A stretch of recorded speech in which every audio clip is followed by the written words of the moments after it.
మా కదంబమాల వ్యూయర్స్కి స్వాగతం. మా వీడియోలు చూసి ఆనందించి సబ్స్క్రైబ్ చేసుకోండి. సబ్స్క్రైబ్ చేసుకున్న తర్వాత గంట సింబల్ను నొక్కి యాక్టివేట్ చేసుకోండి. తప్పక చేస్తారు కదూ.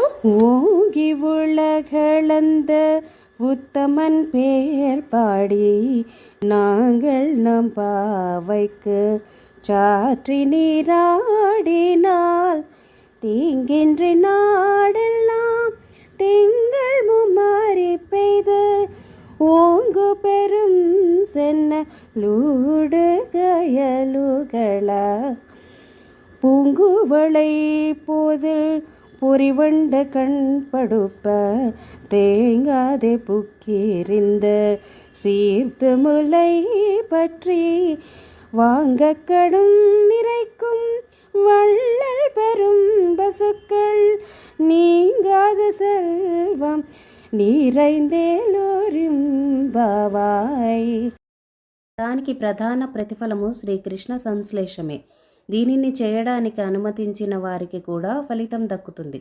బలి చక్రవర్తి ఇచ్చిన దానము పొందిన శ్రీకృష్ణ పరమాత్మ అత్యంత ఆనందాన్ని పొంది ఆకాశము వరకు పెరిగి 3 లోకములను తన పాదములతో కొలిచాడు.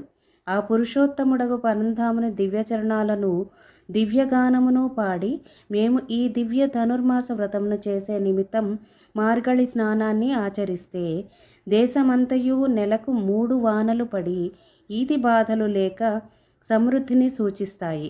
ఆకాశము వరకు పెరిగిన వరిచేలలో చేపలు త్రుళ్ళి పడుచుండగా, కలువ పూలలో మనోహరముగా తుమ్మెదలు నిద్రపోతుండగా, పాలు పితుకుటకు కొట్టములో దూరి సిద్ధముగా కూర్చుని పొదుగు నంటిన వెంటనే పాలుకుండలు నిండునట్లు చేపు సమృద్ధిగా గోవులకు ఉండేవలెను. లేదు అనే శబ్దము లేని సంపద దేశమంతా నిండవలెను. కావున ఈ వ్రతాన్ని చేసేదము రండి అని గోదాదేవి సకులందరినీ పిలుస్తున్నది ఈ 3వ పాసురములో.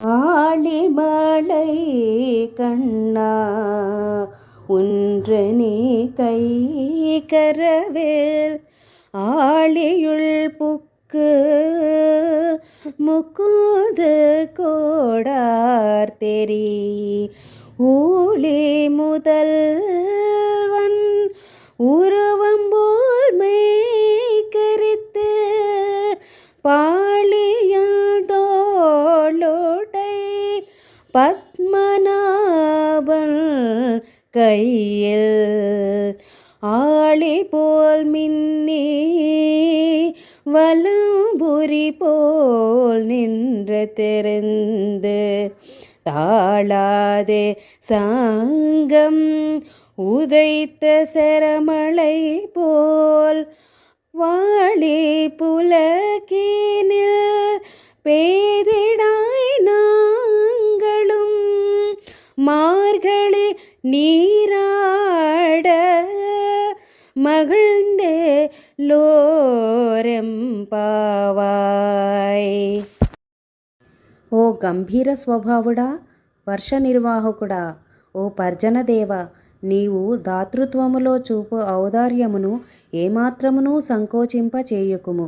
గంభీరమగు సముద్రములో మధ్యకు పోయి ఆ సముద్ర జలమునంతయు నీవు పూర్తిగా త్రాగి గర్జించి ఆకాశమున వ్యాపించి సర్వజగత్కారణభూతుడకు శ్రీమన్నారాయణుని దివ్య విగ్రహము వలె శ్యామలమూర్తివై ఆ పద్మనాభుని విశాల సుందర బాహుయుగళిలో దక్షిణ బాహువునందు చక్రము వలె మెరిసి ఎడమ చేతిలో శంఖము వలె ఉరిమి సాంగమును ధనుస్సు నుండి విడిచి బాణముల మార్గమా అన్నట్లు లోకమంతయు సుఖించునట్లు మేము సంతోషముతో మార్గశీర్ష స్నానము చేయునట్లు వర్షింపుము అని 4వ పాసురము యొక్క అర్థము.